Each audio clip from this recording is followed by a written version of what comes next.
मिळणार आहे. पण जितक्या वेळा आम्ही राऊंड केले एक्झरबियाला आजूबाजूला सगळं डेव्हलप झालं आणि एक्झरबिया तसाच राहिलेला आहे. आपण आज सर्वांनी एकच छोटं हे करायला पाहिजे की एक तर आपलं घर द्या, नाही तर आमचे पैसे परत द्या आणि ते लवकर द्या. एक भरपूर दिवस झाले आम्ही स्ट्रगल करत, दिवस ते वर्ष झालं आपण स्ट्रगल करतो या गोष्टीसाठी. तर दोनच आहे, एक तर आम्हाला घर द्या, नाही तर आम्हाला आमचे पैसे परत द्या. थँक्यू.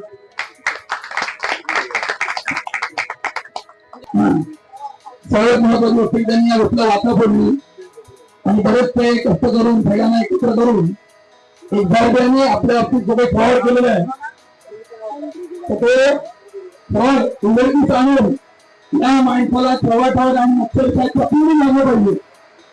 या माणसांनी सगळ्यांनी इतका त्रास दिलेला आहे, प्रत्येकाची मानसिकता त्याच्यावर भाव घातलेला आहे. किती माणसं बिचारी कुठून रस्ता करून पैसे जमा करून आपल्या मुलांचा सुद्धा पोटाला तुमच्या घडून त्यातला सुद्धा राग भरून आज या ठिकाणी हे सगळं करतायत.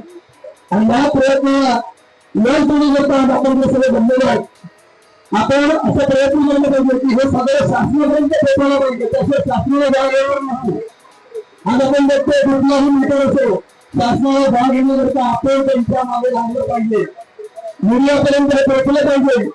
जसं जमीन तसं नीती फेसबुक व्हायरल करा, या सगळ्यांची लाभ करा. राहुल नाहर हा माणूस इतका बदमाश आहे की त्यांनी हे सगळं काम करून ठेवलेलं आहे. आणि आता ते महामंडळ झालेली बँक सुद्धा सांगली आहे, हे सगळं लक्षात घ्या. आणि हे सगळं सांगण्यासाठी आपण सर्वांनी एकत्र यायला पाहिजे. तेव्हा सर्वांनी याच्यामध्ये सहभाग घ्या. लवकरात लवकर आपण याचं पाठपुरावा करून आपल्याला आपलं घर करून गेलं पाहिजे, किंवा आमची पूर्ण रक्कम व्याजासहित मिळाली पाहिजे असं आपण शासनाकडे विनंती करतो. तेव्हा लवकरात लवकर आमचं हे राहून शासनापर्यंत पोहोचावं आणि शासनाला जाग यावी. लवकरात लवकर त्या गोष्टीमध्ये पाठपुरावा करून सगळ्यांना न्याय मिळवून द्यावा. आपली न्याय व्यवस्था सध्या गडबडलेली आहे, तर त्या न्याय व्यवस्थेला सुद्धा जाग यावी. याकरता आम्ही त्या न्याय व्यवस्थेला सुद्धा आवाहन करतो की सामान्य माणसाला न्याय मिळवून द्या आणि याच्यामध्ये सगळ्यांचं कसं होईल त्याकरता सगळ्यांनी प्रयत्न करा. धन्यवाद. त्या संदर्भात ज्यांनी फसवलेला आपल्या बिचार लोकांना आपल्या त्रास दिलेला आहे आणि आतोलात आतापर्यंत आम्हाला आम्ही इंटरेस्ट पण भरतोय, सगळे भरतोय, मुद्दे पण भरतोय, डोळ्यातून अश्रू येत आहेत, पाणी येतोय. माझ्या गरीब बांधवांना आणि सगळ्यांना एवढा त्रास आहे, वैतागलेले आहेत, तरी आमच्या हातामध्ये ताबा येत नाही. आता आम्ही काय करायचं? आता मला एवढंच करायचं आहे की तुम्हाला एक सांगतो, प्लीज हायकोर्ट आणि माझे साहेब लोक एक साहेब काय करतील. आणि त्या दिवशी मी शिवसेना भवन मध्ये गेलो होतो, तिथं मला भाषण झालं, माझं सांगितलं तुम्ही घाबरू नका, तुम्हाला तुमचे पेमेंट सह तुम्हाला मिळतील. माझ्या गोरगरिबांचं, माझ्या बायका, हे माझ्या सगळ्या बहिणी, माझ्या आई वडील असतील, त्यांच्या रोजनं पाणी येतं, त्याच्या अश्रू येतो, ते मला सहन होता येत नाही. मी एक सर्व्हिसर, इंडियन नेव्ही पोलीस, इंडियन नेव्हीचा आवडता, आर्मीचा आवडता मी. हे तुम्हाला सहर्ष सांगतोय मी, ह्याला सोडणार नाही मी, ह्याला सोडू शकत नाही. मला एवढंच विनंती आहे की आपण ज्या वेळा मीटिंग असं मीटिंग अटेंड करा, जेवढे तुमचे पैसे गेलेले आहेत व्याजासह आणि मुदतसह ते बँकेतून मुदत करा. आम्हाला पैसे मिळालेले नाहीयेत.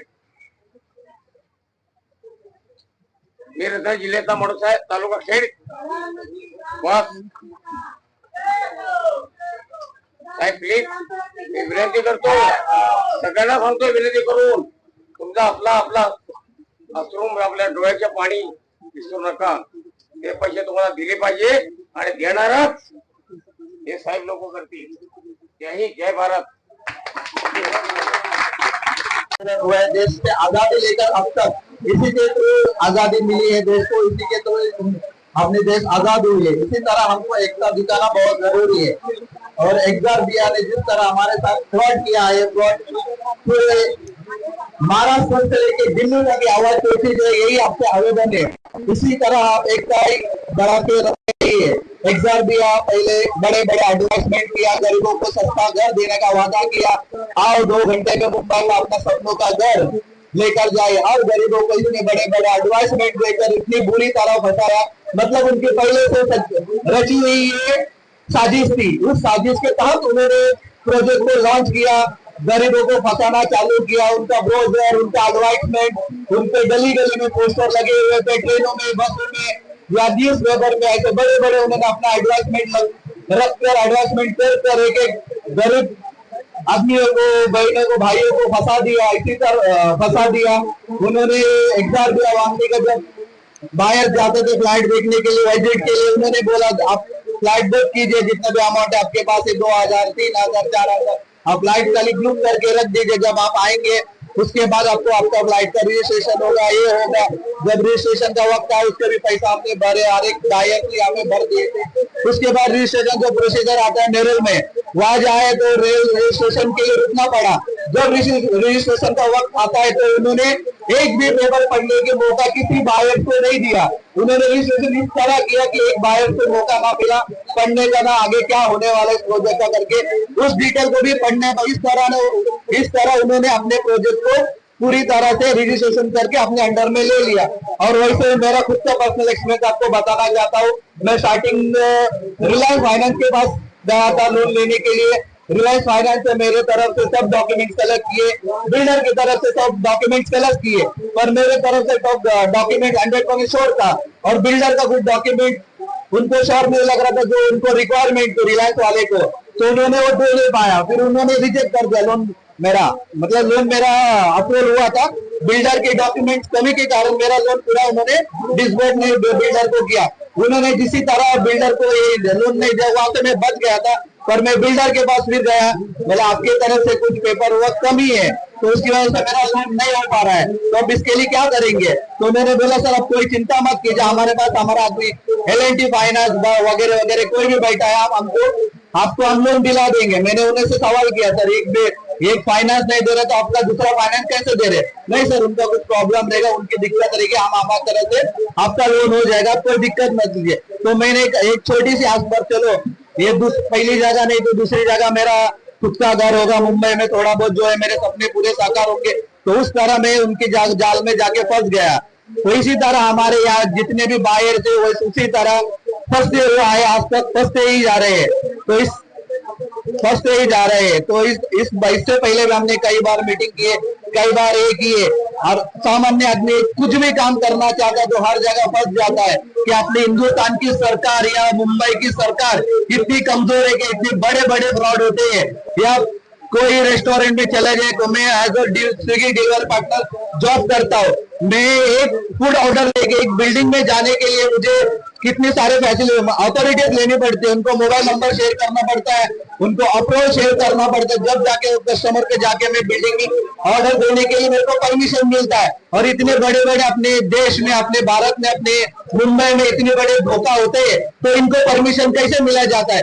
एक सामान्य डिलीवरी बॉय या कोई छोटा सा आदमी गेट पार नहीं कर सकता, तो ये संविधान के साथ किस तरह से इन लोग फ्रॉड करके इतने करोड़ों का ये करते हैं। 17 करोड़ बोले तो ये अपना सरकार सोई हुई है क्या। देवेंद्र फडणवीस सर जी, एकनाथ मुख्यमंत्री जी, सॉरी देवेंद्र मुख्यमंत्री जी, एकनाथ शिंदे, अजित दादा पवार, इनके तक एक कानों तक इनकी आवाज पहुंचनी चाहिए।